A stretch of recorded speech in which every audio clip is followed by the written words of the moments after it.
What's going on, y'all? It's your boy Cool Colas here, and you are now tuning into a new episode of the Pro-Black Blurred Kingdom Podcast. On today's episode, I'm going to be going a little bit off the cuff again and just kind of free speaking here, but I want to talk about something that I started talking about when I first created this podcast, which was off-code things that black people need to stop doing. This is going to be part 2, but in this piece, what I want to talk about are terms that black folks should eliminate from their vocabulary that are typically used. A lot of you all know by now that there are certain words and phrases when we're talking about pro-blackness, when we're talking about black culture, when we're talking about ourselves, that are buzzy. So in other words, these are terms that you hear quite often from different people that you just speak to. You can hear from people who are black or non-black. It's kind of something that people just universally use today. And a lot of these terms are either used improperly or people use it as if it's something that's very powerful, but it's really something that, in my opinion, diminishes and disrespects the black community, but I think is either not realized or is just done with a different motive. So I want to get into what some of these terms are that I said are buzzy, that if you hear them, you are like, yeah, I've heard this millions of times from just different people. So the first term that I want to talk to y'all about today is people of color. Now, anybody who knows me by now, who has been listening to anything that I've been saying on other podcasts or has been watching some of the different posts that I've been having on Instagram and just kind of seeing some of the stuff that I talk about, especially if you look at my stories, you'll know that by now I cannot stand, like really cannot fucking stand the term people of fucking color. And let me tell you why I can't stand that term. A couple podcasts ago, I talked about podcast episodes. A couple podcast episodes ago, I talked about benign neglect, right? Benign neglect is this idea of,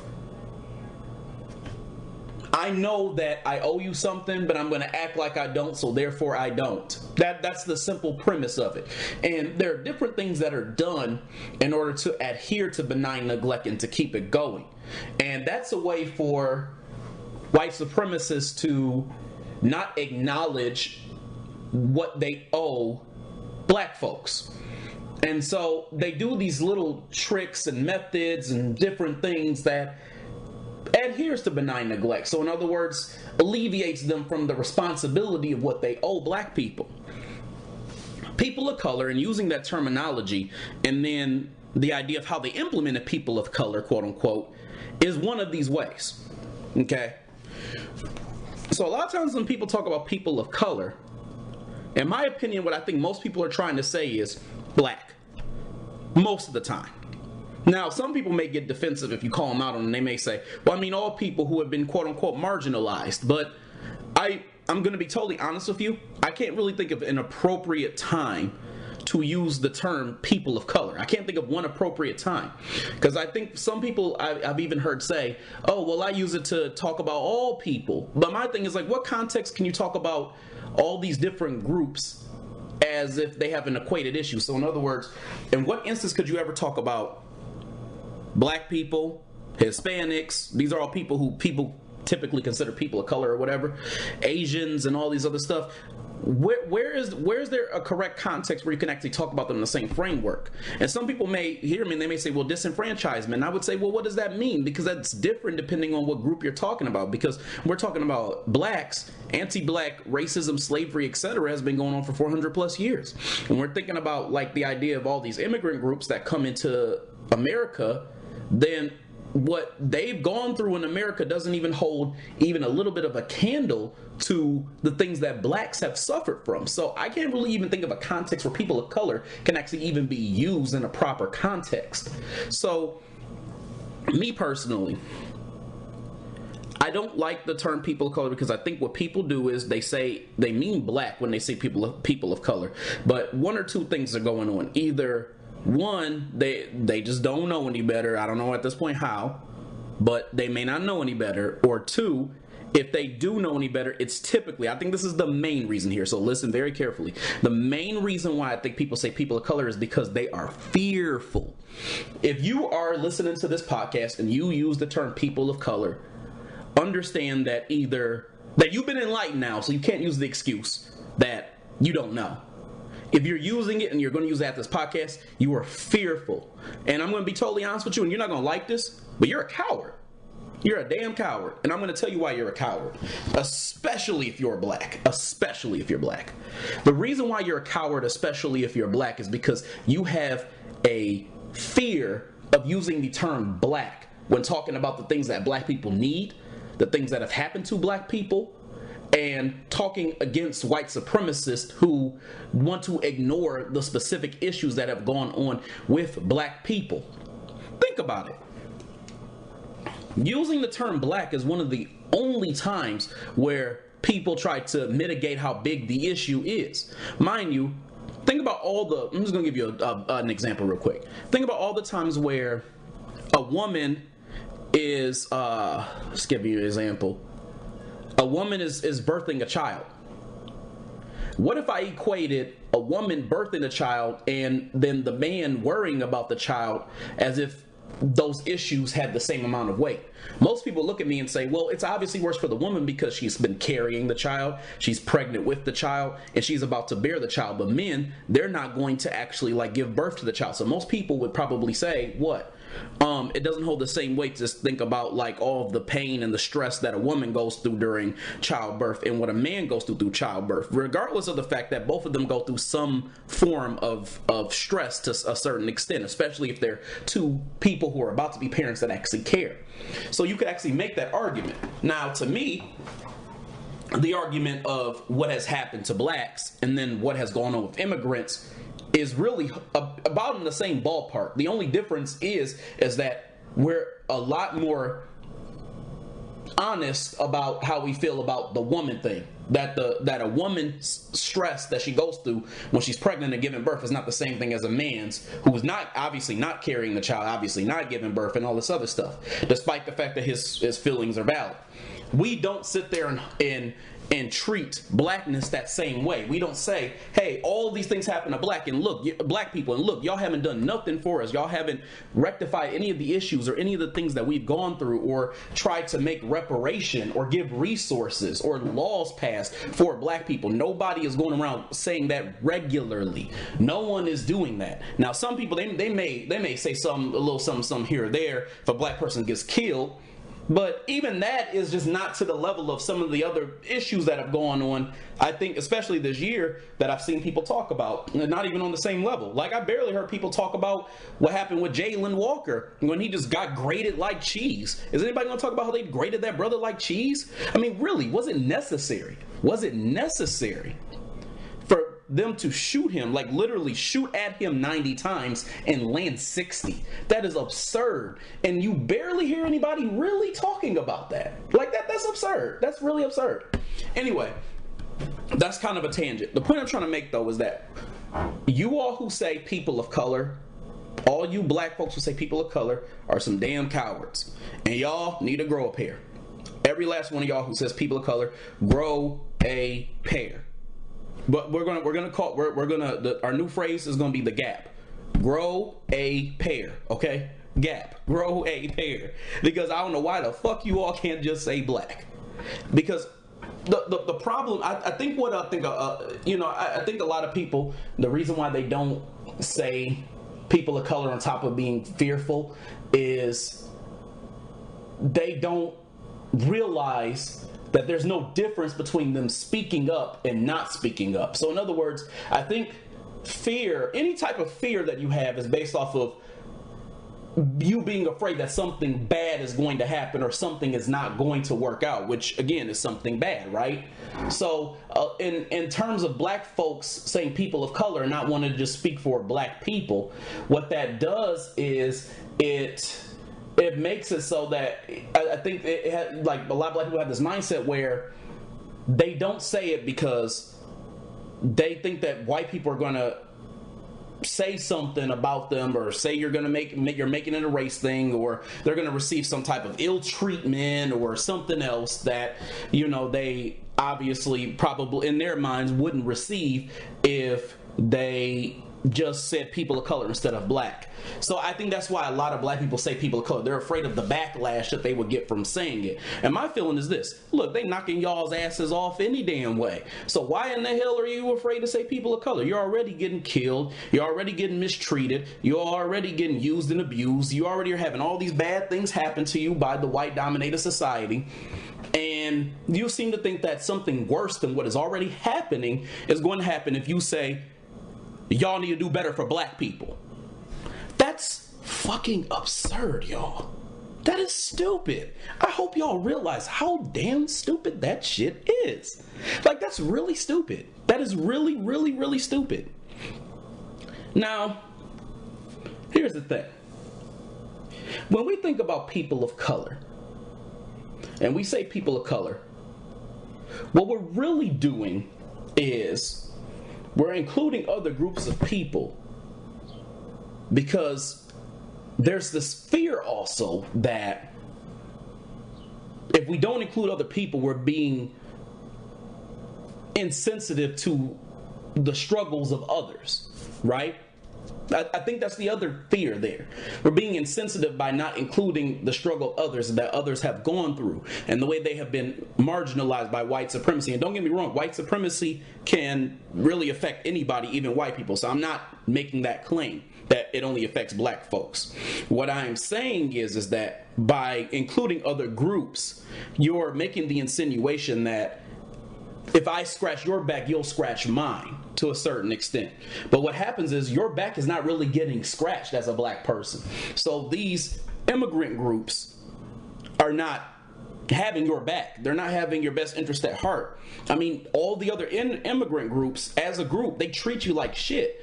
And most of the time, a lot of them, even on the census, they identify themselves as white any damn way. And then what the white dominated society does is they use these groups against you, and they use and abuse you by taking the people who you wanted to bring over here from other countries and from other continents and etc. You bring them over here, and they treat you like trash once they get here. And that's just absurd. That's really absurd. So the summary here with that is, stop using the term people of color. All it does is adhere to benign neglect. Now, when we think about justice, it can't be a talk about what white people need to do for black people. Now we've included all these other groups into the mix. So once again, the struggle of black folks just get pushed to the end of the line. And that is what has been happening. That's why we don't have reparations. That's why we don't have appropriate laws for our people to be protected. That's why we don't have resources to help us. That's why we're, at this point, a permanent underclass as far as economics go.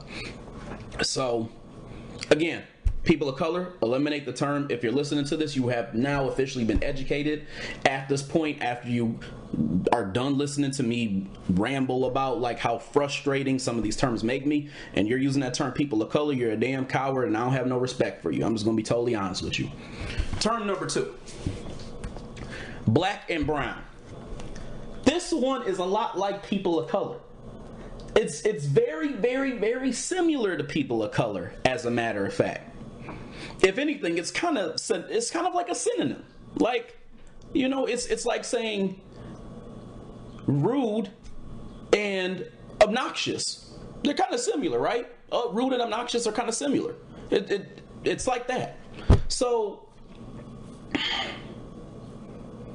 black and brown is one of those terms that people typically use when describing black people and including other non-whites and non-blacks, obviously, in whatever discussion that they're having, including them in that. So my question is, who is this brown? Who is this ambiguous brown that y'all keep talking about? because it's like you're switching up the goalpost of who brown is. Sometimes it's Hispanics, then sometimes it's Arabic people, sometimes it's Asians, sometimes it's Indians. Like, it's just that the definition of what brown means just changes. It's not really definitive, which tells me that if black is a very definitive thing and brown isn't, why are we using it if we don't have a specific group that we're discussing? Well, I'll tell you why. We're using it because we're trying to group somebody else in with our plight in order to mitigate speaking up for ourselves. So the idea there is not to focus on a specific group itself, it's to focus on the idea that maybe it will be heard a little bit better even by other people if we just say brown, because they may think, oh yeah, they're talking about us as well too. So now Asians, now Hispanics, now Indians, now all these other people can hear this and they're like, okay, well they're talking about me, so now I can get down with that. But what's funny about that is they still not getting down with your ass. That's the funny thing about it. They still not getting down with your ass. So at the end of the day, black and brown is really not that much different from people of color. But it's a term that we need to stop using. What we really need to do, y'all, is we need to start speaking truth to power. Family, we need to speak truth to power. If we have an issue with our community, we need to say what is going on with our community, what we need, and make those demands. What we need to stop doing is including other people who don't have our back, don't have our best interests at heart in it, because they are not doing that for us. So in turn, we have no, and I mean absolutely no obligation to do that for them. That's why I said black and brown is very synonymous with people of color.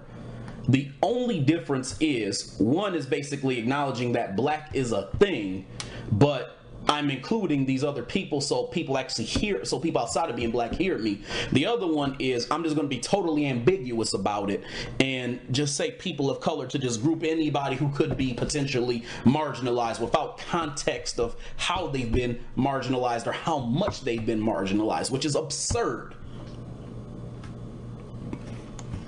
The next term that I want to talk about is minority. Now, here's why minority is a little different than the other two.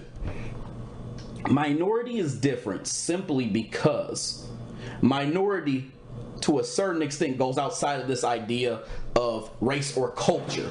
It goes outside of that box, and it now talks about different groups that don't even deal in this idea of racism alone, or in my opinion, like it only deals in groups or I'm sorry, let me re-say that. It deals with groups based on how one could be prejudiced. It doesn't deal with races and culture solely. Now, let me explain what I mean by this. Minority doesn't just include black people and Hispanics and Asians and Indians. Now we done thrown women into that. Now we've done thrown LGBT into that. The reason why that's a problem is because now what it does is it makes it so that these groups that essentially have nothing to do with race or even culture are now treated as if they're their own ethnic groups. And I'm not saying that they are their own ethnic groups. I'm saying they're treated in that way. So now we can go around and say woman-owned business. Now we can go around and we can say LGBT. Now we can go around and say all this other stuff that's outside of race and outside of culture. So it's almost as if one can identify with that alone, as if it's its own like new idea of culture. And that's disheartening, because what that does is it now makes it so that even some white folks now can include themselves as minority, whereas if they said people of color or were the brown person in black and brown, it would not apply. So think about it like this. Somebody who is from Italy who comes over here, they may be seen as somewhat of a minority to a certain extent, because there was a time once where Italians weren't even considered white for real in our country, right? So an Italian, if you look at them, they're obviously not brown. Obviously not brown. But now, if they could be considered a minority because of their status as an Italian. Now, what's weird about that is, if we were saying people of color, it wouldn't make sense. If we said brown, it wouldn't make sense. But if we say minority, then it looks like it's people who are in a small amount in the country. So it's not really denoted to the look of one's color. Now, another example is kind of going back to what I just said, LGBT. Now it allows people who are white LGBT to be considered a minority because they have a specific thing or classification to them that it was not there with being a straight white or a woman. You know, woman, you hear woman on business quite a bit. You hear that terminology quite a bit. Now you could be a white woman and you could be seen as a minority to a certain extent. And some people may be like, well, that's not true. And I would say, well, that's a screwy thought process, because actually white women are the main people who are who benefit from affirmative action. So I would disagree that they're not really considered a minority to a certain extent at this point. So when you say women, now that allows some people in white dominated society to act like they're a part of this disenfranchisement or this disenfranchised group that's being spoken about. And I can't rock with that either. I really just can't rock with that. The fourth term I want to talk to y'all about is, and this is something that a lot of people are probably going to be frustrated with me about, but I really don't give a shit because I'm keeping it a buck with y'all, is critical race theory. Okay. I don't like the term critical race theory for many reasons, but I'm going to tell you the main thing that irritates me about this. Critical race theory is a lot like people of color, like saying it, and it's a lot like black and brown and minority. It has a lot of similarities to the other three. But the difference is you are doing with critical race theory what you did with the three I just discussed when talking about systems versus talking about people. So let me explain what I mean by that. In all four instances, you are fearfully using an alternative term to describe what you really want to say. So you're sugarcoating because of the fear that you may experience backlash, except instead of it being based off of speaking up for a certain group of people, now it's for speaking against a certain system. So everybody, in my opinion, has defined critical race theory pretty differently. A lot of the people I've talked to, almost to the point where people can't even define it. It's so different. Now, the general definition from what I've seen before is that it examines the intersection of race, society, and law in the United States. That's like the general definition of whatever that I've seen. So when I hear that, I'm thinking to myself, critical race theory, that sounds like a synonym for white supremacy and tackling white supremacy and anti-black racism specifically. And let me tell you why it sounds like that. Because when you say critical race theory, it's already disrespectful, and it's already a term that you don't want to use, and you don't want, it's not something that you want, that you should be speaking about, because the idea of white supremacy is not a theory, it's an intangible reality. And I've said this time and time again to people. The idea of what has happened with race, what has happened with our society, and the way it has impacted the laws, practices, and other structures in our society is not a theory. It is an intangible reality, family. Critical race theory is used in place of simply saying that we need to dismantle white supremacy.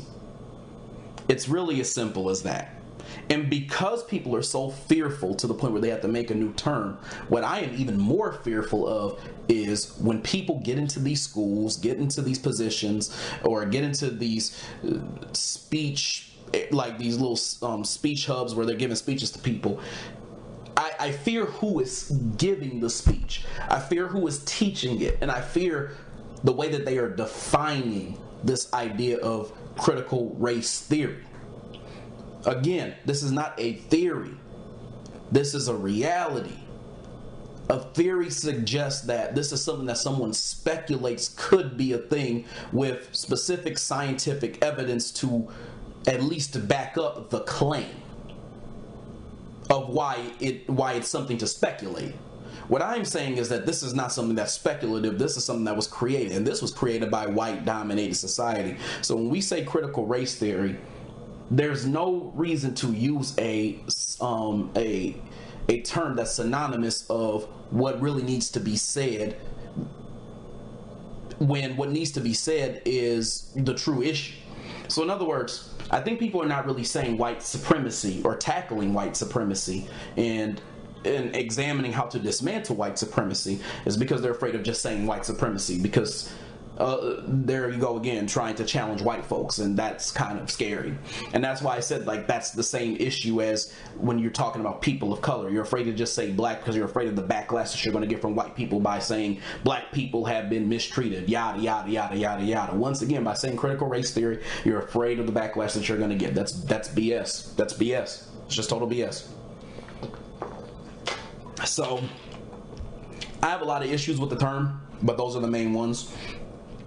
Just say white supremacy. Just say, I want to dismantle the system of white supremacy and replace it with a system of justice and keep it moving. And please just stop saying critical race theory, because it's not a theory. The last thing I want to talk to you all about is seat at the table and black representation. Now, I'm going to cut the term black representation a little bit of slack, but I think that we need to dig and dive a little bit deeper into these things and why we should just think about why it shouldn't have the emphasis and importance that it does. Seat at the table, I'm gonna go ham, but black representation, I'm gonna kind of go like half. I'm gonna go halfway in. I'm gonna say halfway in. So seat at the table is something that I think that, from my perspective, I think that's something that older black folks value. They value the idea of white recognition. They value the idea of how they can be recognized by having achieved something that a white person had, or being alongside of them. That was important to them. So they therefore instilled those values into their children. Their children at this point being us, and maybe some people who are a little older, a little younger. So I'm 31 years old, so just that kind of gives you an idea of what I mean by a little older, a little younger.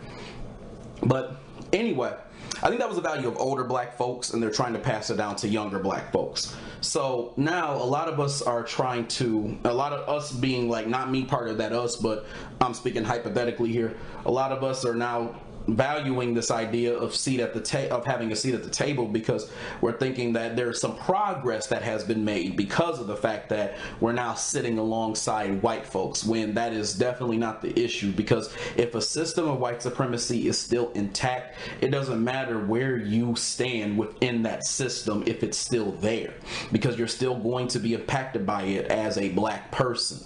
So seat at the table is not important. What really needs to have an emphasis, and what really needs to be talked about and focused on, is black ownership. That's what people do not realize. And this is one of the reasons why I'm big on media. This is one of the reasons why I'm big on changing comic media for black folks, because I'm a blurred, and two, I see that as a way for me to be able to put out these narratives that I think would be very helpful, conducive, and healthy for our people. Because what happens a lot of times is we want to get into these white spaces and be able to try to tell our stories, and they be trying to tell us the way that we should or should not tell our stories, and then that's how we get into tropes and all this other BS. So seat at the table is something that I think a lot of people place value in, because they think that that's somewhat of a flex in us, what's the word I'm looking for, in us having progress in this nation, when that's not progress in this nation. What's progress in this nation is economics, having more of it, and having ownership. And as a black person, it's very important for us to have ownership at this point. And, you know, black representation kind of goes into this because it's the idea of seeing somebody black somewhere. So I'm going to kind of halfway go in when I talk about this one, because I think that representation can be seen from a lot of different standpoints. It can be seen from looking at black people being in a white space, or it could be looked at black people having this product or being in this field or genre or whatever that typically you don't see black people in. So I think representation can kind of take those types of forms, and people can kind of see it that way. They can recognize black folks from those different sides. But my issue is that when you focus on representation, you're missing the idea of why ownership is the most important thing to focus on, and why it should be the only thing that we are focused on. And the reason why I say that is because if you go into their backyard, if you go into white folks' backyard, you can pretty much expect that just about anything is going to happen. And I think what a lot of people do is, who are black, they get into these white spaces and they get upset when these bad things happen, or they're mistreated or treated poorly or whatever, and they're saying, you know, they either do one of two things. They either say that this wasn't fair, and they say it probably like anywhere between 6 to 13 years later after like the shit done hit the fan, or what they do is they try to get all apologetic for the anti-black racist shit that person did while they were working with them on this white set. And I hear a lot of different stories about that, tons and tons of stories. And if y'all want to know some of those stories, y'all can look it the hell up, because it's out there. And if you haven't seen it by now, you're probably not trying to. I'm just gonna be honest with you. But from my perspective, seat at the table and black representation is it's good to see black faces. So I'm not saying that. What I'm saying is that we need to be careful about the narratives that are put out there. And I think the only way we can be careful of it, regulate it, etc., is, and there's a temporary thing that we can do, and there's a permanent thing that we can do. The temporary thing that we can do is call out the bullshit when it happens. Call out when you see tropes. Call out when you see our people being disrespected on TV. Call it out and say that this is happening, and this is the reason why we need ownership. And the permanent thing we can do is get ownership. Like I said, put your money up. Put it, like, invest it in the right way. Put it so that you can get production studios. Like, create your own products, and don't pitch them to white folks and these big media companies just because they're a big name and people recognize them. Build your stuff up from the ground up. Those are the type of things that you need to be focusing on, the things that you need to be doing, because that's, if we as black people want to be able to change the scope of the narratives that are told, this is the way that we would do it, is to be able to create and build our own things so that we have the ability to do that. And us talking about seats at the table and damn representation are just not effective ways where we can actually see that progress. Real progress is in economics, because when you think about white supremacy and racism, that's economics. That is totally an economic thing. That's a way of using economics to disenfranchise one group over another. So that's why I said economics is important here. As you have production studios and all this other stuff and different things that you own as a black person, then what you're doing is you're building up, you know, economics, because your empire is gaining revenue, and people hear about it and they know about what you're doing and all this other stuff. So yeah, that's that. But anyway, y'all, I hope you guys enjoyed the episode. That's pretty much all I got. I wanted to just discuss those things with you, those things that we need to really sit down and talk about, those terms that a lot of y'all are using, and y'all need to get it smacked out your damn mouths, because you really shouldn't be saying it. So I just wanted to just tap in with y'all and talk about that. Anyway, I have a bunch of episodes coming up, so I want you all to stay tuned, because they're going to be great, they're going to be interesting, and they're definitely going to be informative like every episode. Anyway, I will be talking to y'all soon, and I hope y'all have a great rest of y'all's day. Peace.